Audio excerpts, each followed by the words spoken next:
knead it with your hands. Best eaten while still warm. பார்க்கவே ரொம்ப நல்லா இருக்குல்ல, நான் கூறுது இல்லப்பா.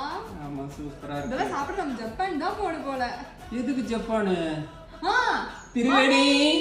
ரெண்டு பேருக்கு இப்போ என்ன வேணும்? மா இமாம் வச்சு செஞ்சு தரீங்களா? இது செய்யறதுக்கு உருளைக்கிழங்க தோல் எடுத்துட்டு குக்கர்ல 3 விசில் விட்டு வேக வச்சுக்கோங்க. அதுக்கப்புறம் ஒரு ஸ்ட்ரெயினர்ல நான் வீடியோல காட்டுற மாதிரி பண்ணி எடுத்துக்கோங்க.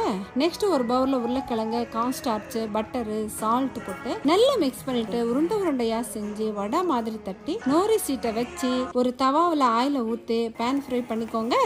அதுக்கப்புறம் சாஸ் செய்யறதுக்கு light soya sauce 2 table spoon, sugar 1 spoon, mirin 2 table spoon, honey 1 table spoon ஊற்றி 5 மினிட்ஸ் கொதிக்க விட்டு ஃப்ரை பண்ணதை போட்டு பட்டரை சேர்த்து திருப்பி போட்டு எடுத்தா உருளைக்கிழங்கு இமோமோச்சி ரெடி ஆயிரும். ஓ சூப்பர்மா.